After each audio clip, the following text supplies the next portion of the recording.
दोस्तों स्मार्टफोन के अंदर, लैपटॉप के अंदर आपको हर जगह पर प्राइस इंक्रीमेंट होते हुए देखने को मिल रहा होगा और ये हो रहा है ग्लोबल रैम शॉर्टेज की वजह से और जो हार्ड डिस्क है या एसएसडी स्टोरेज है उसकी शॉर्टेज की वजह से। तो यहाँ पर एप्पल ने भी अब अपने प्राइस इंक्रीज कर दिए, अपने मैकबुक के, आईपैड के करीबन 20 से 42% तक प्राइस हाइक हो चुके हैं। आईफोन के भी प्राइस हाइक होने ही वाले हैं, शायद फ्लिपकार्ट की कोई सेल आने वाली है उसके वजह से उन्होंने कम कर रखे हैं प्राइस, लेकिन ये प्राइस और ज़्यादा बढ़ सकते हैं ऐसा सुनने में आ रहा है।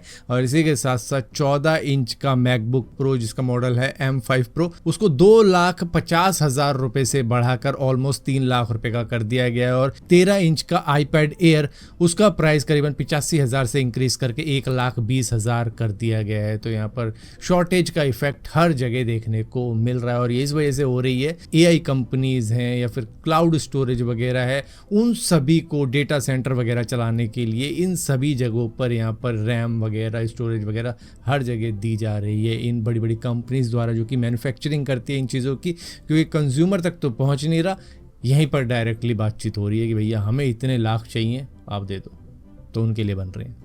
दोस्तों IBM ने दुनिया की सबसे पहली सब 1 नैनोमीटर चिप टेक्नोलॉजी अनवील कर दी है, जो कि मतलब 1 नैनोमीटर से भी कम की है। एग्जैक्ट बताऊं तो 0.7 नैनोमीटर बताया जा रहा है इसको। अब तक सबसे एडवांस कमर्शियल चिप 3 नैनोमीटर की हुआ करती थी या 2 नैनोमीटर की हुआ करती थी, मतलब ने उस सभी को बीट कर दिया है। और इस छोटी सी चिप के अंदर करीबन 100 बिलियन ट्रांजिस्टर फिट किए गए हैं। तो मतलब कि IBM ने अपनी ही बनाई हुई 2 नैनोमीटर टेक्नोलॉजी वाली चिप जो कि 2021 में इन्होंने बनाई थी, उससे 2 गुना ज्यादा ट्रांजिस्टर डेंसिटी प्रोवाइड करने वाली चिप रेडी कर दी है। तो यहाँ पर करीबन 50% तक इसकी परफॉर्मेंस ज्यादा हो सकती है इनकी पुरानी टेक्नोलॉजी के मुकाबले में, या फिर ये भी आप कह सकते हो कि 70% कम पावर ये कंज्यूम करेगी। और यहाँ पर AI मॉडल को ट्रेन करने के लिए या फिर ऐसे टास्क के लिए जहाँ पर पावर एफिशिएंसी भी चाहिए और परफॉर्मेंस भी चाहिए, तो उसके लिए इसको यूज़ किया जा सकता है।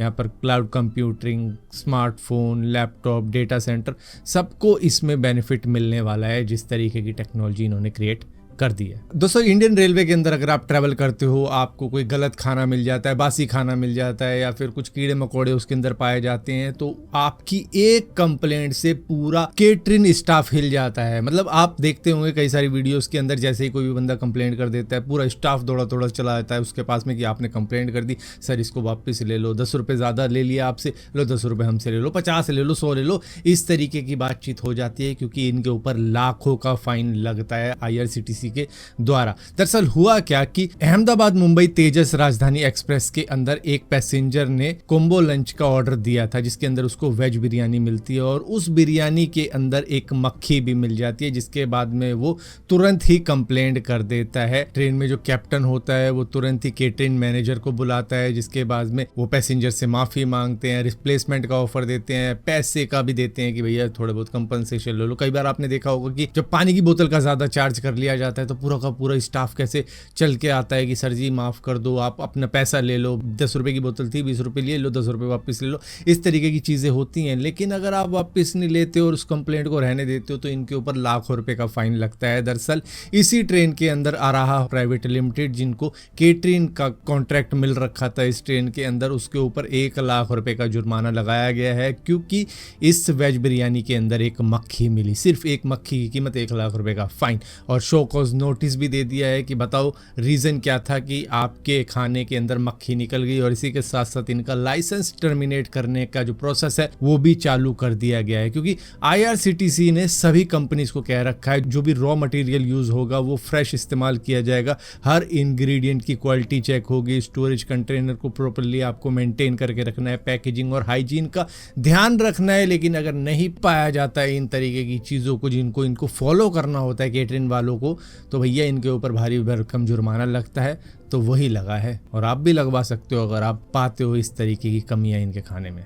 दोस्तों अमेरिका की हिस्ट्री के अंदर अब इमिग्रेशन पॉलिसी के अंदर एक बहुत बड़ा चेंज होने जा रहा है। दरअसल आज के दिन US सुप्रीम कोर्ट ने डोनाल्ड ट्रंप एडमिनिस्ट्रेशन के फेवर में फैसला देते हुए ये कह दिया है कि भैया अगर आपको US के अंदर असाइलम चाहिए तो यहाँ पर आपको प्रेजेंट होना पड़ेगा। क्या होता था पहले कि US मैक्सिको बॉर्डर के बाहर से ही कई सारे जो इमिग्रेंट होते थे वो असाइलम के लिए ऑटोमेटिकली अप्लाई कर देते थे बॉर्डर के बाहर से ही, जहाँ पर जो US का वकील होता था वो कहता था कि भैया इनको असाइलम चाहिए, इनकी जान का खतरा है, ये वो। क्योंकि असाइलम के अंदर होता है क्या है कि जब आपकी कंट्री के अंदर वॉर चल रही हो या पॉलिटिकल प्रोसिक्यूशन चल रहा हो या आपको जान को खतरा हो, तो आपको असाइलम मिल जाता है किसी भी कंट्री के अंदर जो असाइलम देती हो। तो यूएस असाइलम देता है, लेकिन अब आपको वहाँ पे प्रेजेंट होना पड़ेगा, किसी तरीके से आपको यूएस के अंदर एंटर होना पड़ेगा, उसके बाद में आपको अपना असाइलम दाखिल करना पड़ेगा, वरना कई सारे लोग मैक्सिको से ही कर देते थे। तो इसको अब गैर कानूनी बता दिया गया है कि इसको लीगल नहीं माना जाएगा, और जो भी बंदा बॉर्डर पार करने की कोशिश कर रहा होगा मैक्सिको के थ्रू, तो उसको अगर पकड़ लिया गया तो उसको वहीं से वहीं वापस भेजा जाएगा। ये नहीं कि भैया तुम आ जाओ, तुम्हें पकड़ लिया है हमने, अब तुम्हें हम असाइलम सेंटर में भेजेंगे या कैंप में भेजेंगे, फिर वहाँ से आप वकील कर लेना, ऐसा कुछ नहीं होगा। बॉर्डर से पकड़ते ही ये वापस भेज देंगे वहीं से वहीं, जिसकी वजह से यहाँ पर चांस ही नहीं है कि यूएस के अंदर आप इलीगली एंटर हो के असाइलम दाखिल कर पाओ। तो सब ब्लिंकिट की एक ऐसी हरकत सामने निकल कर आई है जो कि एक्सपोज करी है हमारे ही सब्सक्राइबर मनोज कुमार दक्ष ने। दरअसल इन्होंने कुछ आइटम मंगाए थे ब्लिंकिट से, जिसके अंदर हल्दीराम फैन खरी भी मौजूद थी, जो कि करीबन 85 रुपीज़ ऑर्डर में दिख रही है। लेकिन जब इन्होंने उस पैकेट का बॉक्स देखा और उसका एमआरपी देखा, तो उस पर एमआरपी 75 रुपीज़ लिखा हुआ था, यानी कि इनसे करीबन 10 रुपये ज़्यादा चार्ज करे ब्लिंकिट ने।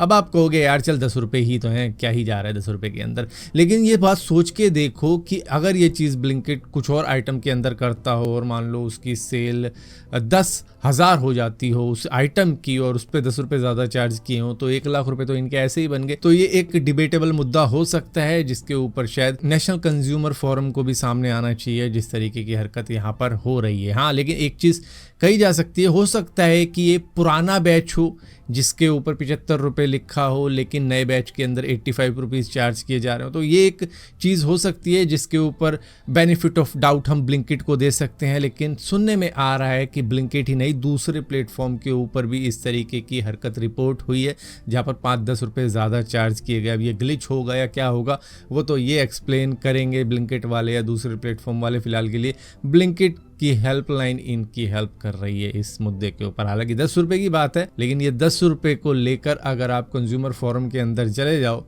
तो काफ़ी बड़ी चीज़ हो सकती है ब्लिंकिट के लिए, मतलब हज़ारों रुपए का जुर्माना इन पे लग सकता है। दोस्तों, चाइना से कुछ वीडियो सामने निकल कर आ रही है, जहां पर बीजिंग की टॉलेस्ट स्काई स्क्रेपर के ऊपर एक छोटे प्रोपेलर एयरक्राफ्ट ने क्रैश कर दिया, जिसके बाद में उसका मलबा धीरे धीरे नीचे आ रहा है। और ये बिल्डिंग ऑलमोस्ट 1700 फीट से भी ज़्यादा ऊंची है और इसमें 109 फ्लोर हैं। और वहाँ से जब ये मलबा नीचे गिर रहा था तो ऐसा लग रहा था शायद मलबे को भी नीचे पहुँचने में 30 सेकेंड से लेकर 1 मिनट लगा है। ये दरअसल 26 जून 2026 की ही वीडियो सामने निकल कर आ रही है, जहां पर इस बिल्डिंग के करीबन 2 शीशों का पैनल टूटे हैं इस एयरक्राफ्ट के क्रैश होने की वजह से। पुलिस ने फिलहाल के लिए इस एरिया को कवर कर दिया है, रोड खाली कर दिए हैं और लोगों को फोटो और वीडियो बनाने से रोक दिया है। और जो भी फुटेजेस लोगों ने मतलब कैप्चर करी है उसको डिलीट करवाया जा रहा है। फिलहाल के लिए हमारे हाथ ये कुछ वीडियोज़ और पिक्चर्स सामने लगी हुई है। फिलहाल के लिए ऑफिशियल जानकारी अभी तक चाइना से सामने नहीं आई है, लेकिन ये पता है कि भैया साइज़